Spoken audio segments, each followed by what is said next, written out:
Hello and welcome to my channels. Here is Helga. My name is Helga. I will help you get more and deeper understanding relating to the US of the United States, the US music culture. And let's find out more in my channels by subscribing to that and hit the bell icon below. Let's get started. Blues and gospel music. The blues is a genre of African American folk music that is the basis for much of modern American popular music. Blues can be seen as part of the continent of musical styles like country, jazz, ragtime, and gospel. Though each genre evolved into distinct forms, their origins were often indistinct. Early form of the blues evolved in and around the Mississippi Delta in the late 19th and early 20th century. The earliest blues music was primarily cause and response vocal music without harmonies or accompaniment and without any formal musical structure. Slaves and their descendants created the blues by adapting the fields show to wholer, turning them into a passionate solo song when mixed with Christian spiritual songs of African American churches and revival meetings. Blues became the basis of gospel music.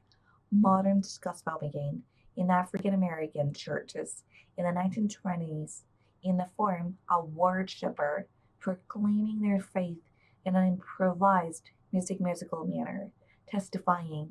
Composer like Thomas Dorsey composed gospel work that used elements of blues and jazz in traditional hymns and spiritual songs. Ragtime was originally a piano style and featuring syncopated rhythms and chromaticisms. It is primarily a former tense music utilizing the walking bass is generally composed in sonata form. Ragtime is a refined and evolved form of African American walk dance, mixed with the styles ranging from European marches and popular songs to zig and other dances played by large African American bands in northern cities during the end of the 19th century. The most famous ragtime performer and composer was Scott Joplin, known for works such as the Maple Relief Rag. Blues became a part of American popular music in the 1920s when classical female blues singers like Bessie Smith grew popular. At the same time, record companies launched the field of race music, which was mostly blues targeted at an African American audience. The most famous of these acts went on to inspire much of the later popular developments of the blues and blues-derived genres, including the legendary Delta blues musician Robert Johnson's and Piedmont blues musician Blind Willie McTell.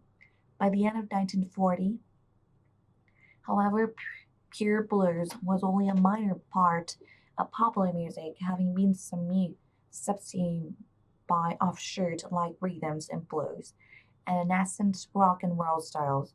Some styles of electric piano-driven blues, like boogie woogie, retained a large audience. A bluesy styles of gospels also became popular in mainstream America in the 1950s, led by singer Mahalia Jackson. The blues genre experienced major revivals in the 1950s, with Chicago blues musicians such as Muddy Water and Little Walter, as well as in the 1960s and the British invasion and American folk music revival, when country blues musicians like Mississippi John Hart and Reverend Gary Davis were rediscovered.